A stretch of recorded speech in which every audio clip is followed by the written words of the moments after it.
ലോകത്തെ കാലാവസ്ഥകളിൽ വളരെ വ്യത്യാസം വരുന്നു. ഇനി എന്തും സംഭവിക്കാം, കരുതിയിരിക്കണം. നിലവിലെ മഴയുടെ അളവ് കുറയും, വരൾച്ചയ്ക്ക് കാരണമാകും. കാലാവസ്ഥാ വിദഗ്ധർ പറയുന്നതനുസരിച്ച് ആശങ്കയായി എൽ നിനോ അവസ്ഥകൾ തിരിച്ചു വരുന്നുവെന്നാണ്.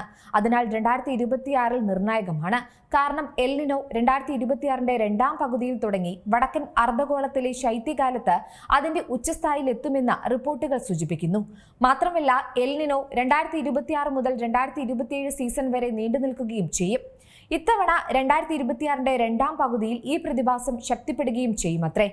എൽ നിനോ എന്നത് സൂചിപ്പിക്കുന്നത് ആഗോള ശരാശരി താപനില സാധാരണയേക്കാൾ കൂടുതലായിരിക്കും രേഖപ്പെടുത്തുക എന്നതാണ്. ലോകമെമ്പാടുമുള്ള മഴയുടെ രീതികളെ ഈ പ്രതിഭാസം മാറ്റിമറിക്കുന്നുണ്ട്. ചില പ്രദേശങ്ങളിൽ കൂടുതൽ ഈർപ്പമുള്ള കാലാവസ്ഥയായിരിക്കും അനുഭവപ്പെടുക. ചില പ്രദേശങ്ങളിലാകട്ടെ കൂടുതൽ വരണ്ട കാലാവസ്ഥയും അനുഭവപ്പെടും. ഇന്ത്യയിൽ അനുഭവപ്പെട്ട കഴിഞ്ഞ നിരവധി മൺസൂൺ വരൾച്ചകൾ ഭൂമധ്യരേഖ പസഫിക് സമുദ്രത്തിലെ എൽ നിനോ അവസ്ഥയുമായി ബന്ധപ്പെട്ട് നിലനിൽക്കുന്നുവെന്നാണ് പറയുന്നത്.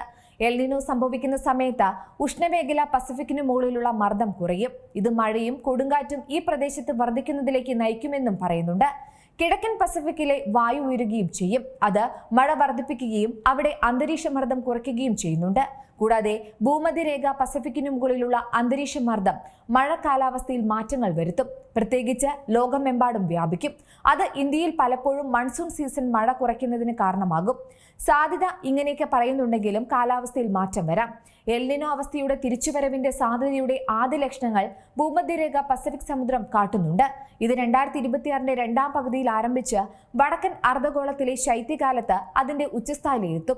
ഇത് വേനൽക്കാലം എത്തുന്നതിന് മുമ്പേ താപനില ഉയരുന്ന അവസ്ഥയിലേക്ക് നയിച്ചേക്കും. കേരളത്തിലെ മിക്ക ജില്ലകളിലും പതിവിൽ കൂടുതൽ ചൂടും അനുഭവപ്പെടും. എൽ നിനോ പ്രതിഭാസം കാരണം ഈ വർഷം വരണ്ട കാലാവസ്ഥയായിരിക്കും അനുഭവപ്പെടുക.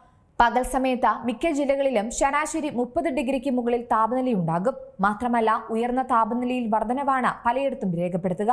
പ്രത്യേകിച്ച് പസഫിക് സമുദ്രത്തിലെ ചൂടിന്റെ ആഘാതങ്ങൾ ലോകമെമ്പാടും അലയടിക്കുമ്പോൾ അത് ഇന്ത്യയിലെ ഏറ്റവും നേരിട്ടുള്ള ചില പ്രത്യാഘാതങ്ങൾ സൃഷ്ടിക്കും. ജൂൺ മുതൽ ഓഗസ്റ്റ് വരെ എൽ നിനോ ഉണ്ടാകാൻ 80% സാധ്യതയുണ്ടെന്നാണ് പറയുന്നത്. പക്ഷേ ആശങ്കയായി പ്രതിഭാസം നവംബർ വരെയെങ്കിലും തുടരാനുള്ള സാധ്യത 90% വിദഗ്ധർ പറയുന്നു. അതിനാൽ കർഷകരും സംസ്ഥാന സർക്കാരുകളും ജല അതോറിറ്റികളും കൃത്യമായ തയ്യാറെടുപ്പുകൾ നടത്തേണ്ടതുണ്ട്. ഇതിലൂടെ എൽ നിനോയെ തടയാൻ നമുക്ക് കഴിയില്ലെങ്കിലും ഇന്ത്യയുടെ ശക്തമായ കാലാവസ്ഥാ ശൃംഖലയും കൃത്യമായ രീതിയിൽ കൈകാര്യം ചെയ്ത് ശക്തമായ ഒരു അടിത്തറ നൽകാൻ നമുക്ക് സാധിക്കും. ലോകം ഇതിനു മുമ്പ് 2024 എൽ നിനോ പ്രതിഭാസത്തിന് സാക്ഷ്യം വഹിച്ചത്. ചരിത്രത്തിലെ തന്നെ ഏറ്റവും ചൂടേറിയ വർഷമായിരുന്നു 2024. എന്നാൽ പുതിയ റിപ്പോർട്ടുകൾ ആശങ്ക സൃഷ്ടിക്കുന്ന ഒന്നാണ്. കാരണം 2024 കടുത്ത ആഘാതമായിരിക്കുമോ പുതിയ എൽ നിനോ സൃഷ്ടിക്കുക എന്ന ആശങ്കയിലാണ് ലോകം.